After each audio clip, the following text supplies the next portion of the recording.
반갑습니다. 돌집사TV입니다. 자, 이번 시간에도 두 번째 영상 바로 이어서 보도록 하겠습니다.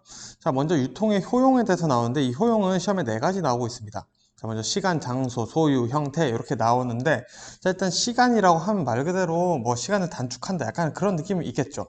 자, 그런데 어떤 기능을 하고 있는지는 보관 기능이라고 되어 있습니다. 조금 아이러니한데요. 자, 이거는 뭐냐? 생산과 소비의 시간 차이를 극복해 주는 개념을 가지고 보관해준다. 내가 중간에 이 물류들을 보관해주기 때문에 이 생산과 소비 사이에 일어나는 시간을 줄여준다 라는 개념으로 보셔야 됩니다. 그래서 이 시간 효용은 보관 기능을 하고 있다는 거, 그리고 장소 효용은 이제 또 장소하니까 뭔가 보관해줄 것 같죠. 그렇지 않아요. 근데 운송 기능을 하고 있다는 게 핵심이라는 거죠. 그래서 생산지와 소비지 장소 차이를 극복을 해주는 효용을 가지고 있는 거예요. 이 장소의 차이를 극복해준다. 그러려면 운송을 해줘야겠죠. 그래서 장소용은 운송 기능이 있다. 그리고 소유 효용은 생산자와 소비자 간의 소유권이 이동되는 거예요. 말 그대로 내가 물건을 돈을 주고 구매를 하게 되면 이건 이제 법적으로 제 거죠. 자, 그런 소유 효용이 일어난다. 그리고 형태 효용은 물건이 막 여러 가지가 종류가 섞여 있어요.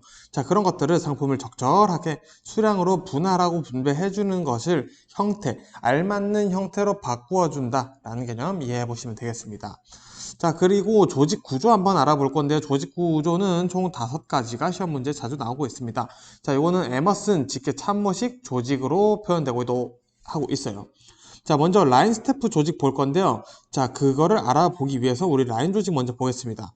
자, 이 라인이란 건 한 줄로 쭉 나열되어 있거나 직선으로 나열되어 있거나 횡적으로 나열되어 있거나 둘 중 하나인데, 자, 권한과 책임 소재와 한계가 분명해요. 자, 이건 무슨 말이냐? 각 직책별로 할 수 있는 일이 정해져 있다는 겁니다. 라인별로 딱딱딱 이렇게 정해져 있다는 거죠. 그리고 관리자가 있을 건데요. 관리자에게 아주 강력한 통솔력이 있습니다. 이게 기본적인 라인 조직이에요. 자, 그러면 이 라인의 스텝이라고 하면은 우리 뭐 방송에서 스텝 이런 얘기 많이 하죠. 이제 팀원이 이 스텝이 추가된 거예요. 자, 그럼 이 스텝은 뭐 하냐? 이 라인 조직에 달라붙어서 이 스텝이 분석, 조언, 이런 보조의 역할을 해주는 게 라인 스태프 조직입니다. 어떻게 보면 이제 참모가 있다라고 보시면 되겠죠? 자, 그리고 우리 프로젝트 조직입니다. 회사를 다니다 보면은 갑자기 긴급한 업무들이 생겨요. 야, 새로운 프로젝트를 진행한다. 뭐 이런 것들 영화에서도 나오죠. 어떤 프로젝트를 달성하기 위해서 모인 조직인데, 자, 중요한 거는 일시적으로 모였다라는 거는 뭐죠? 이 프로젝트가 끝나면 해산한다라는 걸 의미합니다. 그래서 일시적인 이런 일시적인 기능을 갖추고 있다. 그리고 매트릭스 조직은 우리 옛날에 영화 보시면은 매트릭스라는 게 있어요. 막 숫자, 막 이런 것들이 있는데 이게 어떻게 보면은 개혁한다 라는 내용이 담겨 있는 거예요. 새로운 것들을 개발한다. 그래서 전통직 조직, 그 전에 있었던 것들이죠. 관료적 조직. 이것도 옛날부터 전통적으로 수행해오던 그런 방식을 가지고 있는 조직들의 병폐, 단점 이런 것들을 극복하기 위해서 프로젝트 조직의 성격이 들어가 있는 거예요. 그래서 옛날에 하던 악습관을 다 고치기 위해서 등장하는 프로젝트가 있겠죠. 이런 것들을 하기 위해서 꾸려지는 조직이 매트릭스 조직이다 보시면 되겠고요. 네트워크 조직은 자, 독립된 부서들이 있어요. 네트워크라고 하는 것은 각각이 연결된 거죠. 이렇게. 자, 이런 독립된 부서들이 각자 기능을 수행을 하면서 프로젝트 수행을 위해 상호 협력을 하는 조직입니다. 자, 제일 열받는 거예요, 사실 이거는. 내가 내일 하면서 새로운 프로젝트가 진행됐어요. 그러면은 옆에 있는 영업부랑도 막 협의를 해야 되고, 마케팅 팀이랑도 협의를 해야 돼요. 이런 네트워크 조직이라는 거는 결국 내일 하면서 새로운 프로젝트 일도 해주는 조직이다라고 보시면 되겠습니다. 자, 그리고 포터의 경쟁 요인 및 산업 구조 분석 보겠습니다. 요거 굉장히 중요한데, 자, 요거는 포터에 대한 내용들이 여러 가지가 있는데, 먼저 볼 거는, 먼저 수평적이냐, 수직적이냐, 요거를 나눠봐야 돼요. 자, 수평적이라고 하는 것은 쫙 옆으로 나열되어 있어요. A부터 Z까지. 그래서 같은 경로에 위치해 있겠죠? 그래서 요거는 뭐 생산 라인이라던가, 유통 라인이라던가, 요런 쭉 같은 업무를 한다, 유사한 업무를 한다, 그럼 수평적인 경쟁을 하고 있는 거예요. 자, 근데 수직적인 거다? 생산 라인과 유통 라인이 경쟁을 하고 있다 라고 보면 되겠죠. 생산 라인이 뭔가 더 업무량이 많다, 유통 라인이 뭐 업무량이 조금 더 생산 라인에 맞춰서 업무 수행하는 거 좀 느리다, 이렇게 되면은 수직적으로 경쟁을 할 수 있게 된다 라고 보는 거죠. 그래서 이 각 요인들이 약할수록 각자 자기 회사에 기회가 생기고요, 강할수록 위기가 생긴다 라고 보시면 되겠습니다. 자, 그리고 수평적 경쟁 요인에서는 진입 장벽을 중요시해요. 자, 이 같은 생산 업무를 하는 회사들이 여러 개가 있는데 새로운 업무가 생기면은 당연히 내 밥그릇을 줄 수 있겠죠. 그리고 내가 생산하는 것들에 대한 대체제가 생긴다거나 어디선가 또 새로 생길 것 같아. 그리고 기존 사업자 마찬가지로 경쟁 요인이 다 됩니다. 자, 그럼 수직적으로는 우리 교섭력을 중요시하게 되는데요. 자, 예를 들어서 공급자와 구매자가 있습니다. 자, 공급자가 100원의 물건을 주겠대요. 자, 근데 구매자가 너무 비싸. 90원 해줘. 이렇게 얘기를 하는 거예요. 자, 이러려면은 누군가 서로 양보를 해야겠죠. 서로 양보를 하거나 한쪽이 양보를 하거나. 그래서 이 수직적 경쟁 요인에서는 교섭력이 중요해진다 라고 보시면 되겠습니다. 요거 포터의 경쟁 요인이다 보면 되겠고요. 자, 그리고 또 중요한 거 요거는 이제 기존에 있었던 내용인데 조금 내용이 신설되면서 자주 나오고 있습니다. 자, 마이클 포터가 산업 구조를 분석을 해본 거예요. 어떤 경쟁들이 있나 한번 보니까 첫 번째, 기존 기업들끼리 경쟁을 하는 거예요. 자, 특정 산업에서 기업이 다른 기업보다 유리한 위치를 가지기 위해 경쟁을 하는구나. 당연한 얘기죠. 내가 더 잘 되려고 경쟁을 하겠죠. 그리고 잠재적 진입자와 경쟁을 합니다. 자, 내가 기존 사업자인데 신규 사업자가 들어오려고 해요. 솔직히 뭐 그러면 안 되지만 자유경쟁 시장에서 어느 정도 법적으로 막을 수 있다라는 거죠. 이런 내용들 들어가 있는 거고요. 그 대체제의 유무에 따라서 산업 구조가 바뀐다. 자, 내 제품을 대체할 수 있는 가능성이 많거나 그 수가 늘어나게 되면은 당연히 나한테 피해가 오겠죠. 그래서 대체제가 많으면은 기존 기업에 안 좋겠다 라는 거 알아두시면 되고요. 자, 그리고 구매자의 교섭력 한번 보겠습니다. 자, 구매 기업이 행사한 힘으로써 이익 및 인센티브 등을 요구하거나 제품 차별화가 심할수록 구매자는 가격에 대해 민감하지 않으므로 구매자의 협상 능력이 중요해진다. 자, 이게 무슨 말이냐면은 자, 구매 기업이 이렇게 행사를 하는 거예요. 일방적으로. 자, 이익이나 인센티브 등을 내가 요구를 하거나 제품 차별화가 심해요. 자, A라는 기업의 제품이 굉장히 독보적입니다. 이 제품은 A 아니고서는 구할 데가 없어요. 자, 그러면은 이 A 기업이 뭔가 횡포를 부릴 수도 있겠죠. 내 물건 사고 싶으면 이렇게 해. 이익이나 인센티브도 가지고 오고. 이렇게 얘기를 하는 거죠. 그런데 구매자 입장에서는 사실 그게 그렇게 신경 쓰이지 않아요. 자, 왜? 나는 그냥 물건만 사면 되거든요. 그러다 보니까 구매자는 결국 내가 뭔가 필요해질 때 이런 협상 능력이 구매 기업, 공급을 해주는 기업과 마찰이 생기지 않는다면은 이 기업, 이 가격 그대로 가도 상관이 없다라는 거죠.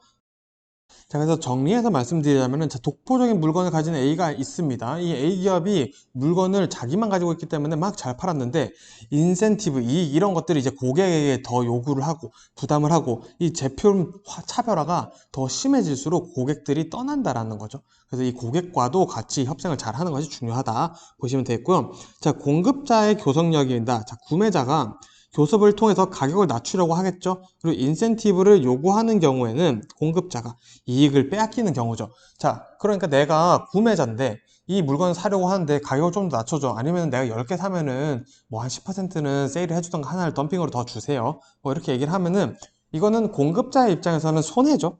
그래서 공급자들이 상황을 잘 설정해서 구매자들을 통제를 잘 할 수 있는지가 산업 구조에서 중요하다라고 마이클 포터가 정리를 했다라는 거, 이 내용들 잘 알아두시면 되겠습니다. 자, 그리고 서브컬 보겠습니다. 서브컬이라는 건 뭐냐면은 우리가 서비스 플러스 퀄리티가 들어갑니다. 퀄리티가 합쳐진 거예요. 그래서 서비스의 퀄리티가 어떻게 나타나고 있냐라는 건데 시험에는 5가지가 중요하게 나오고 있습니다. 자, 먼저 유형성, 설비나 장비 등 물리적으로 구성된 외양이 중요하다.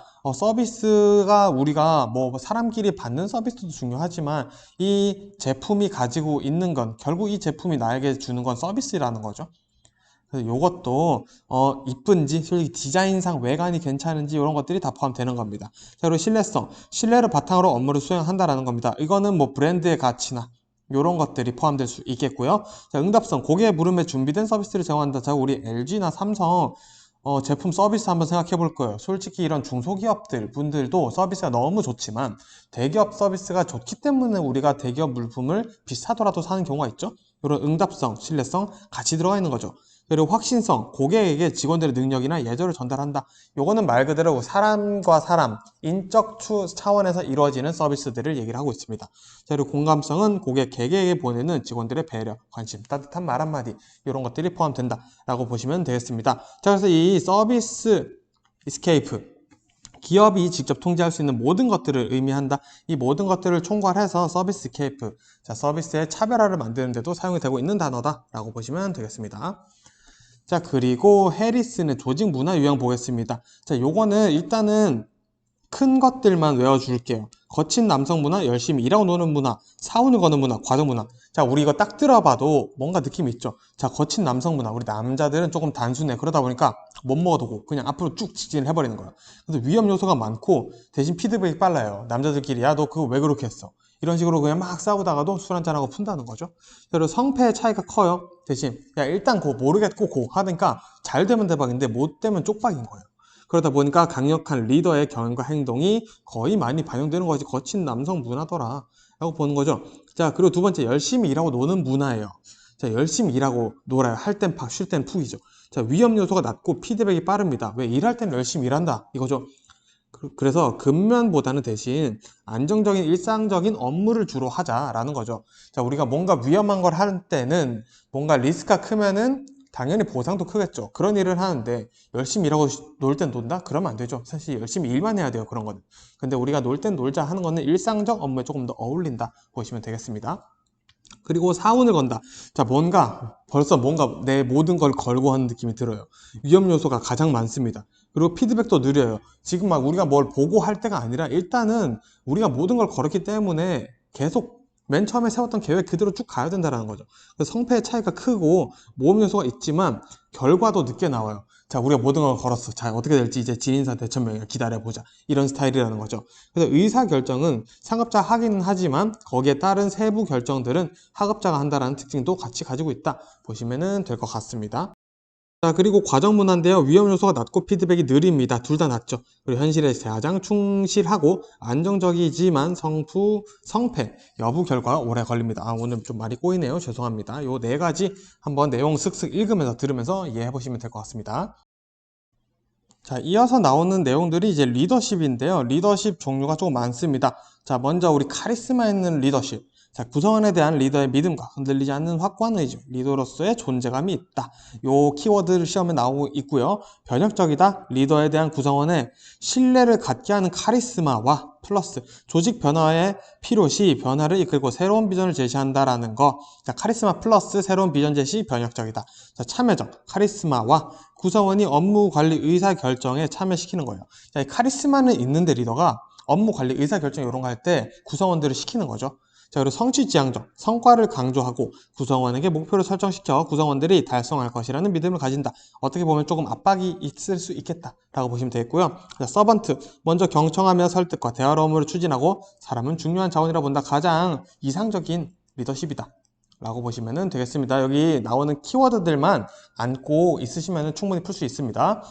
자, 그리고 두 번째 신설된 부분이죠. 자, 먼저 거래적 리더십이 있습니다. 자, 리더와 구성원들이 거래를 한다라고 보는 거예요. 업무를 효과적으로 수행할 수 있도록 리더는 구성원들에게 욕구를 파악하고 잘 수행했을 때 성과 등을 보상을 해줘서 서로 거래를 한다.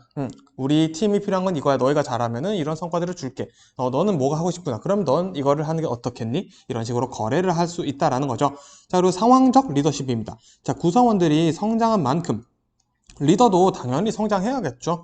그래서 군대에서 우리 짬대우 많이 해주죠. 이런 것들입니다. 상황이라는 거, 상황이 바뀌었다 이런 게 아니라 우리가 성장한 만큼 리더도 성장해야 된다. 이런 내용이고요. 자, 그리고 지시형. 구성원들이 성실하게 규범을 잘 지킬 수 있도록 구체적인 지시, 중요하죠. 그냥 지시하는 게 아니라 구체적인 지시입니다. 그리고 업무 지시 등을 통해서 할 일을 알려주는 게 지시형입니다. 그래서 막 시키는 게 아니에요, 절대.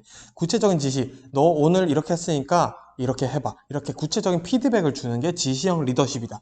보시면 되겠고요. 자, 위임형은 위양한다. 라는 거 넘기는 거죠. 자, 리더의 원래 하나의 뭔가 업무라고 보면은 결정하는 것. 선택이죠. 이거를 내가 그동안 의사결정을 해왔는데 구성원들의 한번 전체 의견을 한번 들어봐야겠어. 모든 사람들의 의견을 들어보니까 이렇게 하는 게 좀 낫겠군 라고 생각하는 거죠. 그래서 이 위임형은 어떻게 보면 아까 우리 서번트형이랑 좀 비슷합니다. 그래서 헷갈리지 않게 조금 차별해서 외우시면 좋을 것 같고요. 자, 그리고 경로 파워 한번 보고 오늘 한번 마무리 해보겠습니다. 자, 이 경로 파워라는 거는 말 그대로 경로가 있다라는 거예요. 자, 어떤 경로인지 한번 볼게요. 자, 항상 A라는 회사가 등장합니다. A라고 외우시거나 갑이라고 외워보세요. 갑을. 자, 강제력이라는 것은 갑이 을에게 행사하는 처벌 같은 거예요. 요게 근데 우리가 유통관리 다 경영하게 들어오면 어떤 것들이 있냐면 끼워 팔기, 지역권 철회, 대리점 보증금 인상 이런 것들 어떻게 보면은 처벌이 될 수도 있고 부당하다고 느낄 수도 있잖아요, B가. 그래서 A가 B에게 강제를 하는구나 보시면 되겠고요. 보상은 말 그대로 보상을 해주는 거예요. A라는 기업이 B에게 제공하는 보상이죠. 리베이트, 할인, 금융지원, 판촉 지원 등등이 해당된다. 그리고 합법력은 이제 법과 관련된 거예요, 말 그대로. 자, A가 B에게 이제 행사하는 영향인데 상표 등록, 특허권, 프랜차이즈 이런 것들 너는 내 소속이니까 이 법을 따라야 돼 라고 얘기를 하는 거죠. 그리고 준거력은 A가 B에게 일체감을 갖게 해주는 거예요. 자, 예를 들어서 프랜차이즈가 있으면은, 자, 우리 프랜차이즈는 이런 목표를 가지고 있습니다. 긍지, 보람, 회사 목표, 소속감들을 일깨워주는 준거력이 또 들어간다. 요거는 강제하는 건 아니라는 개념 알아두시면 되고요. 전문력은 A가 B에게 전수하는 기술이에요. 자, 이제 우리 경영 지식을 좀 알려주기도 하고, 컨설팅도 해주고, 직원 관리는 이렇게 하면 좋고요. 시장 정보는 보니까 요즘에는 피카츄 빵이 더 잘 팔리더라고요. 뭐 옛날 얘기긴 하지만. 이런 기술들을 알려주는 게 전문력이다. 그리고 정보력은 시장 정보, 그리고 소비자 정보, 제품 정보 등의 공유로 발생하는 영향들이 이제 다 모든 정보는 여기 들어가는데, 자, 우리 아까 전문력 보니까 여기 시장 정보력 있잖아요. 똑같네요. 라고 하는데 이 전문력이라고 하는 시장 정보력이 들어가 있죠. 시장 정보를 알아낼 수 있는, 얻어낼 수 있는 이런 것들, 이런 기술을 알려주는 것도 포함된다 라고 알아두시면 돼요. 단순 정보를 주는 것은 정보력에 들어가겠지만 정보를 구할 수 있는 방법, 노하우 이런 것들을 알려주는 것은 전문력에 들어간다 라고 이렇게 차별을 해 두셔서 외워주시면 좋을 것 같습니다. 자, 그래서 이번 영상은 여기까지 마무리하고 또 다음 영상으로 인사드리겠습니다. 고생 많으셨습니다.